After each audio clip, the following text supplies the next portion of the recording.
Hello everyone, आप सभी का हमारे यूट्यूब चैनल जेके कॉमर्स क्लासेस में स्वागत है। आई होप आप सभी की यूजीसी नेट जून 2020 की प्रिपरेशन काफ़ी अच्छी चल रही होगी। जैसा कि मैंने अपनी पिछली वीडियोस में आप सभी को बताया था कि हम लोग अपने चैनल पे पेपर फर्स्ट और पेपर सेकंड कॉमर्स की चैप्टर वाइज एमसीक्यू की सीरीज़ लॉन्च करने वाले हैं। तो उसी के रिगार्डिंग आज हम आपके साथ रिसर्च एप्टीट्यूड की क्लास नंबर 11 डिस्कस करेंगे, जिससे आपकी नॉलेज और कॉन्फिडेंस दोनों बढ़ेगा। तो आइए स्टार्ट करते हैं रिसर्च एप्टीट्यूड की क्लास नंबर 11। गाइज, इस वीडियो में हम आपके साथ रिसर्च एप्टीट्यूड के मोस्ट इंपॉर्टेंट 20 एमसीक्यूज़ को डिस्कस करेंगे और हर क्वेश्चन के बाद उसका आंसर और उसकी एक्सप्लेनेशन भी प्रोवाइड करेंगे। तो आइए स्टार्ट करते हैं question number first. Which of the following is necessary in obtaining informed consent? Option first, a description of the statistical analysis that will be carried out. Option 2, a description of the purpose of the research. Option number 3, a description of the reliability and validity of the test instrument. या फिर option number 4, a list of publication that the researcher has had in the last 10 years. I hope guys कि आप सभी ने जो इसका correct answer है वो सेलेक्ट कर लिया होगा। इसका जो करेक्ट आंसर होगा वो होगा option number B, that means a description of the purpose of the research. तो आइए हम लोग जान लेते हैं इन्फॉर्म्ड कंसेंट का मतलब क्या होता है। जो हमारा रिसर्चर होता है, जब वो अपनी रिसर्च को करता है तो उसके लिए उसे डेटा कलेक्शन की ज़रूरत पड़ती है और वो डेटा को कलेक्ट करने के लिए अपने रिस्पोंडेंट के पास जाता है। और जब उसका रिस्पोंडेंट रिसर्चर को उसके रिसर्च से रिलेटेड डेटा को प्रोवाइड करने में हेल्प करता है या डेटा को प्रोवाइड करने में अपनी कंसेंट प्रोवाइड करता है, तो इसे ही हम लोग इन्फॉर्म्ड कंसेंट कहते हैं। तो यहाँ पे रिसर्चर के लिए एक रिस्पॉन्सिबिलिटी बनती है कि वो अपने रिस्पोंडेंट को ये बताए कि वो रिसर्च क्यों कर रहा है और उस रिसर्च से रिलेटेड उस रिस्पोंडेंट को क्या बेनिफिट हो सकते हैं और उसको क्या क्या रिस्क हो सकते हैं, ताकि बाद में उस रिस्पोंडेंट को किसी भी तरह की कोई दिक्कत फेस ना करनी पड़े। तो इसे हम लोग इन्फॉर्म्ड कंसेंट कहते हैं। तो आइए अपने नेक्स्ट क्वेश्चन की तरफ चलते हैं। Question number 2, type of the descriptive research is divided into. Option first, expose factor research, analytical research, experimental research. Option 2, analytical research, experimental research या फिर historical research. Option number 3, ex post factor research, historical research या फिर analytical research. और option number 4, ex post factor research, analytical research और exploratory research. I hope guys कि आप सभी ने जिसका करेक्ट आंसर है वो सेलेक्ट कर लिया होगा। इसका जो करेक्ट आंसर होगा वो होगा option number 3, that means ex post factor research, historical research और एनालिटिकल रिसर्च हमारा डिस्क्रिप्टिव रिसर्च के टाइप्स होते हैं। तो आइए एक्सपोज फैक्टर रिसर्च क्या होता है इसको समझ लेते हैं। एक्सपोज फैक्टर रिसर्च को हम लोग causal comparative research, after the fact research और पोस्टमार्टम स्टडी भी कहते हैं। इसके अंदर हम पास्ट में कोई इवेंट हमारा हो चुका रहता है, उसको स्टडी करके उसका क्या इम्पैक्ट हमारा प्रेजेंट पे पड़ रहा है, इसको जानने के लिए हम लोग एक्सपोज फैक्टर रिसर्च का यूज़ करते हैं। ठीक है। और एक हमारा होता है हिस्टोरिकल रिसर्च। हिस्टोरिकल रिसर्च के अंदर हम केवल और केवल पास्ट की स्टडी करते हैं और ये जानने की कोशिश करते हैं कि पास्ट में कोई इवेंट क्यों हुआ था, उसके पीछे का रीज़न जानने की कोशिश करते हैं। एनालिटिकल रिसर्च में हम चीज़ों को एनालाइज करके पर्टिकुलर कंक्लूजन में पहुंचने की कोशिश करते हैं। तो आइए हम अपने नेक्स्ट क्वेश्चन की तरफ चलते हैं। Question number 3, the main difference between basic research and applied research lies in basic process, sample size, utility या फिर all of the above. I hope guys कि आप सभी ने जो इसका करेक्ट आंसर है वो सेलेक्ट कर लिया होगा। इसका जो करेक्ट आंसर होगा वो होगा option number C, that means utility. Utility के बेसिस पे हम बेसिक रिसर्च को और अप्लाइड रिसर्च को डिफ्रेंशिएट करते हैं। तो आइए यहाँ पर हम जान लेते हैं बेसिक रिसर्च क्या होती है और अप्लाइड रिसर्च क्या होती है। बेसिक रिसर्च को हम लोग प्योर रिसर्च भी बोलते हैं और इसी को हम लोग फंडामेंटल रिसर्च भी बोलते हैं। तो आप इसको याद रखिएगा। और बेसिक रिसर्च का यूज़ हम तब करते हैं जब हमें एग्जिस्टिंग नॉलेज में कोई न्यू नॉलेज ऐड करनी हो या फिर हमें कोई नई थ्योरी जनरेट करनी हो, तो हम बेसिक रिसर्च का यूज़ करते हैं। और अप्लाइड रिसर्च का यूज़ हम तब करते हैं जब हम बेसिक रिसर्च में कोई थ्योरी को जनरेट कर लें और उसको जब हम रियल लाइफ में अप्लाई करने की कोशिश करते हैं, तो इसे हम लोग अप्लाइड रिसर्च कहते हैं।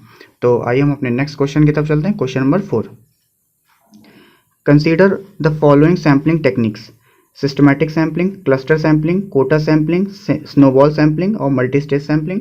विच of the above are quasi probability sampling techniques. इन 5 ऑप्शन में से कौन सी ऐसी टेक्निक्स है जो कि कॉसी प्रोबेबिलिटी सैम्पलिंग्स के उदाहरण हैं। गैस आपको यहाँ पे 4 कोड दिए गए हुए हैं, आप अपना करेक्ट कोड सेलेक्ट कर सकते हैं। आई होप गैस कि आप सभी ने जो इसका करेक्ट आंसर है वो सेलेक्ट कर लिया होगा। इसका जो करेक्ट आंसर होगा वो होगा option number C, that means first and 5 हमारा कॉशी प्रोबेबिलिटी सैम्पलिंग टेक्निक है। हमारे पास 3 तरह की प्रोबेबिलिटी सैम्पलिंग होती हैं। एक हमारा होता है प्रोबेबिलिटी सैम्पलिंग, एक हमारा होता है कॉशी प्रोबेबिलिटी सैम्पलिंग, एक हमारा होता है non probability sampling. Probability sampling में हमारा होता है एक सिंपल रैंडम सैम्पलिंग, एक हमारा होता है क्लस्टर सैम्पलिंग और एक हमारा होता है stratified random sampling. Cauchy probability sampling के अंदर हमारे 2 होते हैं, एक हमारा सिस्टमैटिक रैंडम सैम्पलिंग, एक हमारा होता है मल्टी स्टेज सैम्पलिंग। और नॉन प्रोबेबिलिटी सैम्पलिंग के अंदर हमारा आता है कोटा सैम्पलिंग, परपोजिव सैम्पलिंग। तो इसका जो करेक्ट आंसर होगा वो होगा option number C, that means 1 and 5। तो आइए हम अपने नेक्स्ट क्वेश्चन की तरफ चलते हैं। Question number 5, the population to be studies comprises group with the different proportion which sampling technique should be used to ensure that their representation in the sample is according to their size in the population। Quota sampling, proportionate sampling, purposive sampling या फिर stratified random sampling. I hope guys कि आप सभी ने जो इसका correct answer है वो सेलेक्ट कर लिया होगा। इसका जो करेक्ट आंसर होगा वो होगा option number A, that means quota sampling. Quota sampling के अंदर हम लोग कोटा को डिसाइड कर लेते हैं और हर ग्रुप से एक स्पेसिफिक नंबर ऑफ आइटम्स को सेलेक्ट कर लेते हैं। तो गाइस यहाँ पे एक इम्पॉर्टेंट की टर्म है, जब हम डेटा को डिफरेंट प्रोपोर्शन में डिवाइड करते हैं तब हम कोटा सैम्पलिंग का यूज़ करते हैं, और स्ट्रेटिफाइड से रैंडम सैम्पलिंग हम लोग यूज़ तब करते हैं जब हम डेटा को करेक्टरिस्टिक्स के बेसिस पे डिवाइड करते हैं। तो इन दोनों में मेन डिफरेंस यही है, तो आप इसको याद रखिएगा कि जब कोटा सैम्पलिंग का यूज़ हम तब करते हैं जब हम ग्रुप को या डेटा को प्रोपोर्शन के रेशियो में डिवाइड करें, और स्ट्रेटिफाइड रैंडम सैम्पलिंग का यूज़ हम तब करते हैं जब हम डेटा को करेक्टरिस्टिक्स के बेसिस पे डिवाइड करें। तो आइए हम अपने नेक्स्ट क्वेश्चन की तरफ चलते हैं। Question number 6, A researcher has divided the population into different categories on the basis of some common characteristics and then has chosen equal number of sample randomly from each category. Which of the following sampling technique has been used in selecting the sample? Stratified random sampling, simple random sampling, quota sampling और cluster sampling। आई hope guys कि आप सभी ने जो इसका correct answer है वो select कर लिया होगा। इसका जो करेक्ट आंसर होगा वो होगा option number A, that means stratified random sampling. जैसे कि मैंने अपनी पिछली क्वेश्चन में बताया था कि जब हम डेटा को सम करेक्टरिस्टिक्स के बेसिस पे डिवाइड करते हैं तो हम स्ट्रेटिफाइड रैंडम सैम्पलिंग का यूज़ करते हैं, और कोटा सैम्पलिंग हम लोग यूज़ तब करते हैं जब हम डेटा को प्रोपोर्शन के अकॉर्डिंग डिवाइड करते हैं। ठीक है, तो आप इसको याद रखिएगा। तो आइए अपने नेक्स्ट क्वेश्चन की तरफ चलते हैं। Question number 7, with increase in sample size what will be the impact on sampling error and systematic bias? Option A, sampling error and systematic bias will increase. Option 2, sampling error and systematic bias will decrease. Option number 3, sampling error will increase while systematic bias will decrease. या फिर option number 4, sampling error will decrease while systematic bias will increase. I hope guys कि आप सभी ने जो इसका correct answer है वो सेलेक्ट कर लिया होगा। इसका जो करेक्ट आंसर होगा वो होगा option number D, that means sampling error will decrease while systematic bias will increase. तो आइए मैं कुछ इसके बारे में थोड़ी आपको नॉलेज प्रोवाइड करता हूँ। जब हमारा सैम्पल साइज बढ़ता है तो हमारा सैम्पलिंग एरर जो होता है वो कम होता है, और सिस्टमैटिक बायस जो हमारा होता है वो बढ़ता है। और जब हमारा सैम्पल साइज कम होता है और तो सैम्पलिंग एरर हमारा बढ़ता है और सिस्टमैटिक बायस हमारा कम होता है। तो आप इसको याद रखिएगा, ये आपके एग्जाम पॉइंट ऑफ व्यू से काफ़ी इंपॉर्टेंट है। तो आइए हम अपने नेक्स्ट क्वेश्चन की तरफ चलते हैं। Question number 8, in which of the following research method the emphasis is laid on naturalistic setting and meaning given process? Expose facto method, case study method, experimental method या फिर डिस्क्रिप्टिव मेथड? आई hope guys कि आप सभी ने जो इसका correct answer है वो सेलेक्ट कर लिया होगा। इसका जो करेक्ट आंसर होगा वो होगा option number B, that mean case study method. ठीक है, केस स्टडी मेथड के अंदर हमारे पास एक प्रॉब्लम होती है और उस प्रॉब्लम से रिलेटेड रिसर्चर अपनी इन डेप्थ स्टडी करके किसी पर्टिकुलर कंक्लूजन पे पहुंचने की कोशिश करता है। और गाइस केस स्टडी में एक बात ये याद रखने के लिए इम्पॉर्टेंट है कि केस स्टडी के अंदर जो वेरिएबल्स होते हैं उस पर फुल्ली कंट्रोल हमारा होता है रिसर्चर का। ठीक है। तो केस स्टडी में आपको 2-3 चीज़ें याद रखनी। पहला, केस स्टडी में हमारे पास एक स्पेसिफिक प्रॉब्लम होती है और कोई रिसर्चर उस स्पेसिफिक प्रॉब्लम पे इन डेप्थ स्टडी कर किसी पर्टिकुलर कंक्लूजन पे पहुंचता है और केस स्टडी के अंदर जो वेरिएबल होते हैं उस पर पूरा का पूरा कंट्रोल हमारा रिसर्चर का होता है। और एक हमारा होता है एक्सपेरिमेंटल मेथड। एक्सपेरिमेंटल मेथड में हमारे पास 2 तरह के ग्रुप होते हैं। एक हमारा होता है इंडिपेंडेंट ग्रुप या फिर इंडिपेंडेंट वेरिएबल, एक हमारा होता है डिपेंडेंट वेरिएबल। जब हम इंडिपेंडेंट वेरिएबल को मैनिपुलेट करके डिपेंडेंट वेरिएबल की वैल्यू को फाइंड आउट करने की कोशिश करते हैं तो हम एक्सपेरिमेंटल मेथड का यूज़ करते हैं। और एक हमारा होता है descriptive survey method. Descriptive survey method के अंदर जो डेटा हम कलेक्ट करते हैं उसको केवल और केवल डिस्क्राइब करने का काम डिस्क्रिप्टिव मेथड के द्वारा किया जाता है। डिस्क्रिप्टिव मेथड में जो हमारे पास वेरिएबल होते हैं उसको हम ठीक उसी तरह डिफाइन करते हैं या फिर उसी तरह डिस्क्राइब करते हैं जिस तरह वो ओरिजिनल में होते हैं। इसमें हम किसी भी तरह का मैनिपुलेशन नहीं करते हैं। और एक हमारा होता है expose factor research. Expose factor research में हम पास्ट में हमारा जो इवेंट हो चुका है उसका इम्पैक्ट हम लोग प्रेजेंट पे क्या पड़ रहा है इसको जानने के लिए हम लोग एक्सपोज फैक्टो मेथड का यूज़ करते हैं। और एक्सपोज फैक्टो मेथड को ही हम लोग कॉजल कंपैरेटिव मेथड भी बोलते हैं।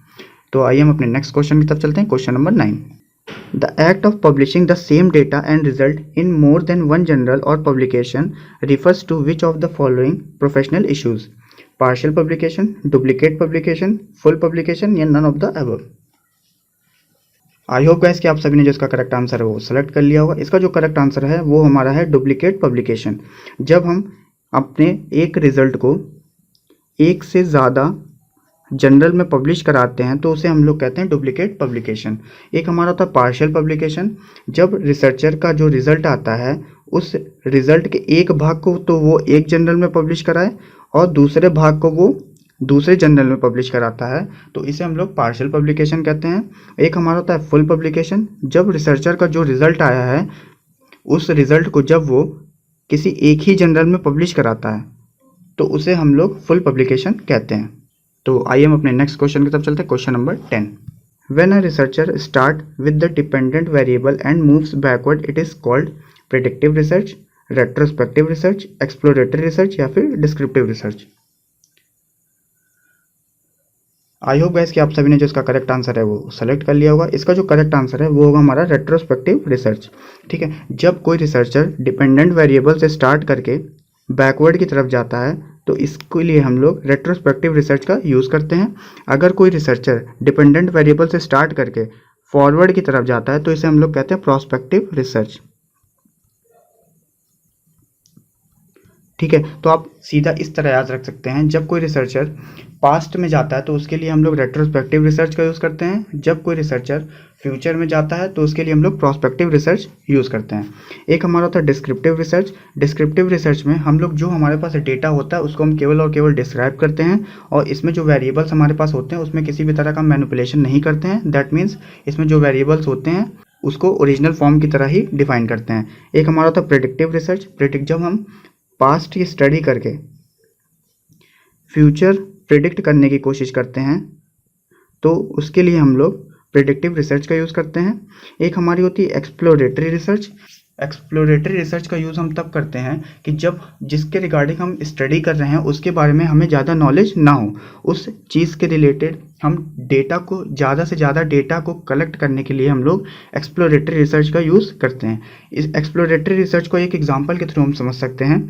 आज के समय में जो हमारा एक पैंडेमिक चल रहा है जिसे हम लोग कोरोना वायरस या फिर कोविड-19 कह रहे हैं, इसकी स्टडी करने के लिए अगर कोई रिसर्चर कोविड-19 की स्टडी करना चाहता है तो इसके लिए वो एक्सप्लोरेटरी रिसर्च का यूज़ करेगा, क्योंकि कोविड-19 से रिलेटेड हमारे पास किसी भी तरह का डेटा नहीं है। तो वो क्या करेगा, सबसे पहले कि ज़्यादा से ज़्यादा डेटा को कलेक्ट करेगा, उसके बेसिस पे वो अपने रिजल्ट कंक्लूड करने की कोशिश करेगा। तो इसके लिए हम लोग एक्सप्लोरेटरी रिसर्च यूज़ करेंगे। तो आइए हम अपने नेक्स्ट क्वेश्चन की तरफ चलते हैं। Question number 11, the verification that the method of measurement actually measure what it is expected to measure is known as? Option first, content validity. Option number 2, face validity. Option number 3, construct validity. या फिर option number 4, criterion validity. आई hope guys कि आप सभी ने जो इसका correct answer है वो सेलेक्ट कर लिया होगा। इसका जो करेक्ट आंसर है वो होगा हमारा कंटेंट वैलिडिटी। ठीक है, तो आइए हमारे पास दो तरह की वैलिडिटी होती है, उसको हम समझ लेते हैं। एक हमारा गाइस होती है इंटरनल वैलिडिटी, एक हमारा होता है एक्सटर्नल वैलिडिटी। इंटरनल वैलिडिटी हमें ये बताती है कि जो हमारा डिपेंडेंट वेरिएबल की वैल्यू आई है, क्या वो सही में हमारा इंडिपेंडेंट वेरिएबल को मैनिपुलेट करने से आई है या फिर उसका रीज़न कोई और है। इंटरनल वैलिडिटी को हम लोग इस तरह भी डिफाइन कर सकते हैं कि इंटरनल वैलिडिटी के अंदर एक्सट्रानियस वेरिएबल को हम किस सीमा तक कंट्रोल कर लिए हैं, इसके लिए हम लोग इंटरनल वैलिडिटी का यूज़ करते हैं। एक्सटर्नल वैलिडिटी के अंदर जो हम एक्सपेरिमेंट करके रिजल्ट को फाइंड आउट करें हैं, उस रिजल्ट को हम किस लेवल तक जनरलाइज कर सकते हैं, इसके लिए हम लोग एक्सटर्नल वैलिडिटी का यूज़ करते हैं। तो आई होप गाइस कि आपको इंटरनल वैलिडिटी और एक्सटर्नल वैलिडिटी समझ में आई होगी। तो आइए वैलिडिटी के कुछ टाइप्स होते हैं उसको भी हम लोग समझ लेते हैं। वैलिडिटी को दो तरीके में डिवाइड किया गया है। एक हमारा होता है रेशनल मेथड, एक हमारा होता है स्टैटिस्टिकल मेथड।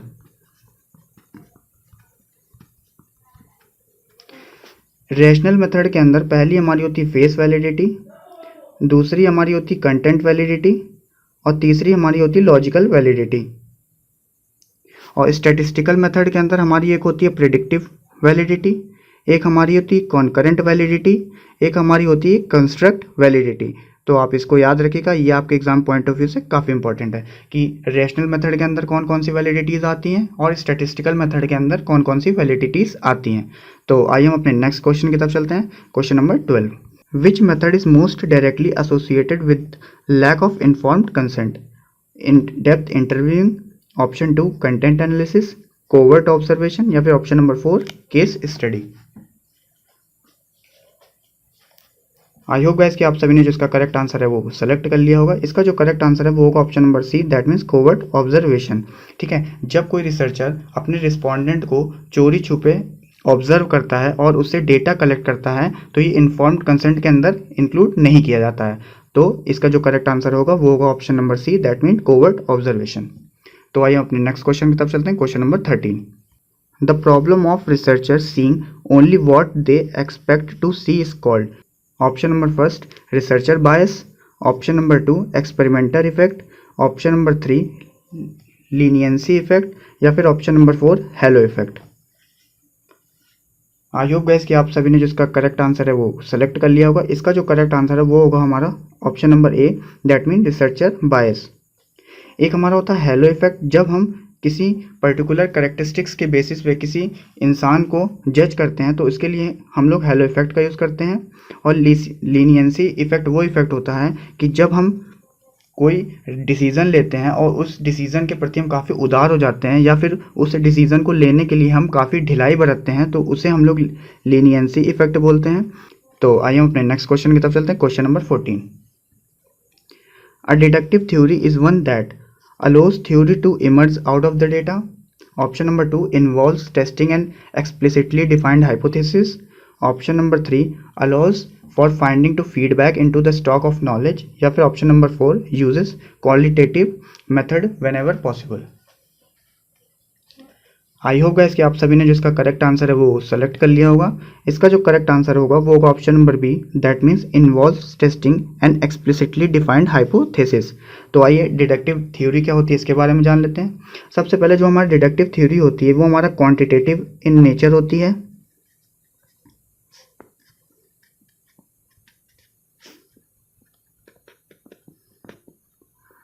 और डिडक्टिव थ्योरी हमारा टॉप डाउन अप्रोच भी इसे कहते हैं और जनरल टू स्पेसिफिक अप्रोच भी कहते हैं।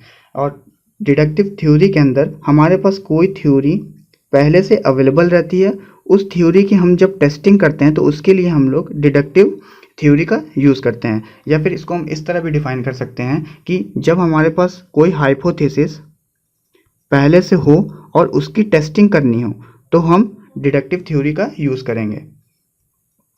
तो आई होप गाइस कि आप सभी क्वेश्चन नंबर 14 समझ में आया होगा। तो आइए हम अपने नेक्स्ट क्वेश्चन की तरफ चलते हैं। Question number 15, which of the following is not a type of research question?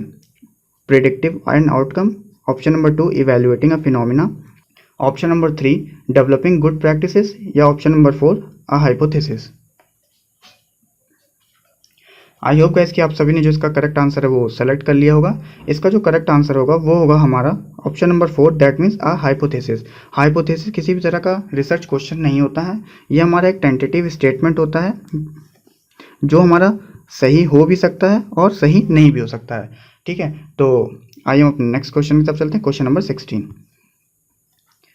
A core ingredients of a dissertation are. Option number first, introduction, data collection, data analysis, conclusion and recommendation. Option number 2, execution summary, literature review, data gathered, conclusion and bibliography. Option number 3, research plan, research data analysis and references. या फिर option number 4, introduction, literature review, research method, result, discussion and conclusion. I hope guys कि आप सभी ने जो इसका correct answer है वो सेलेक्ट कर लिया होगा। इसका जो करेक्ट आंसर होगा वो होगा option number D, that means dissertation के जो कोर इंग्रेडिएंट्स होते हैं उसमें हमारा पहले इंट्रोडक्शन होगा, फिर लिटरेचर रिव्यू होगा, फिर हम मेथड लगाएंगे, मेथड लगाने के बाद हम उससे रिजल्ट निकालेंगे, रिजल्ट निकालने के बाद हम डिस्कशन करेंगे क्या हमारा रिजल्ट सही आया है या नहीं आया, उसके बाद हम स्पेसिफिक कंक्लूजन पे पहुंचने की कोशिश करेंगे। तो आई होप गाइस कि आप सभी को क्वेश्चन नंबर 16 समझ में आया होगा। तो आइए अपने क्वेश्चन नंबर 17 पे चलते हैं। Which of the following is not a data collection method? Option number first, research question. Option 2, unstructured interviewing. Option number 3, postal survey questionnaire. या फिर option number 4, participant observation. आई होप गाइस कि आप सभी ने जो इसका करेक्ट आंसर है वो सेलेक्ट कर लिया होगा। इसका जो करेक्ट आंसर होगा वो होगा हमारा option number A, that means research question. Research question हमारा डेटा कलेक्शन का किसी भी तरह का कोई मेथड नहीं होता है।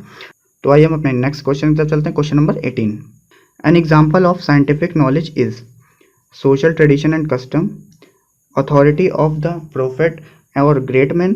Option number 3, religious and scriptures. या फिर option number 4, laboratory and field experiment. I hope guys कि आप सभी ने जो इसका करेक्ट आंसर है वो सेलेक्ट कर लिया होगा। इसका जो करेक्ट आंसर है वो होगा हमारा लेबोरेटरी एंड फील्ड एक्सपेरिमेंट। ठीक है, साइंटिफिक नॉलेज का जो हमारा एग्जांपल है वो हमारा लेबोरेटरी एंड फील्ड एक्सपेरिमेंट है। तो आइए हम अपने नेक्स्ट क्वेश्चन की तरफ चलते हैं। Question number 19, all causes non sampling error except faulty tool of measurement, inadequate sample, defect in data collection, या फिर option number 4, non responses. I hope guys कि आप सभी ने जो इसका करेक्ट आंसर है वो सेलेक्ट कर लिया होगा। इसका जो करेक्ट आंसर होगा वो होगा हमारा इनएडिक्वेट सैंपल। हमारे पास गाइस दो तरह के एरर होते हैं, एक हमारा होता है सैम्पलिंग एरर, एक हमारा होता है नॉन सैम्पलिंग एरर।